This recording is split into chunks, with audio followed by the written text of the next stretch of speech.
दोस्तों, आज की इस वीडियो में हम आपके लिए लाए हैं कुछ ऐसे जानवर जिनके मालिक के साथ रिलेशन देखकर आपका भी एक पालतू जानवर पालने का दिल करेगा।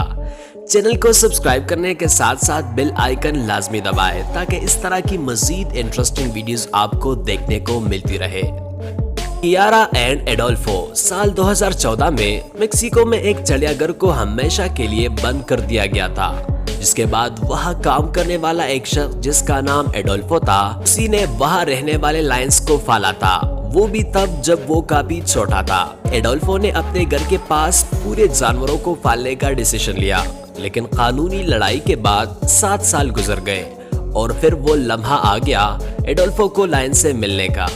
तो शेर एडोल्फो को देखते ही पहचान गया और दौड़कर उससे लिपट गया, जिसने वहां पर मौजूद लोगों के आंखों में आंसू ला दिए।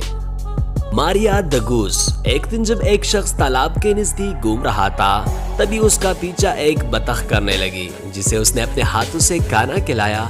फिर उस दिन के बाद से वो बतख उस आदमी के साथ मॉर्निंग वॉक पर निकलने लगी, यहाँ तक कि उनके बीच काफी गहरी दोस्ती हो गई। और फिर जब भी कोई जानवर उस शख्स के पास से गुजरता तो वो बतख उसको खतरा समझ के उस पर हमला करके भगा देती। मोयो द एलिफेंट हाथी कभी भी किसी चीज को जल्दी से नहीं भूल पाता, वही इंसानों से काफी प्यार भी करता है। कुछ अरसा पहले अफ्रीका में एक लड़की को हाथी का बच्चा बहुत ही खराब हालत में मिला, जो भूख से मरने वाला ही था, लेकिन वो लड़की उसे अपने घर ले गई और उसकी देखभाल करने लगी। आज वो उसी के साथ घर में रहता है। मान लो हाथी ने उस लड़की को अपनी माँ माना हो।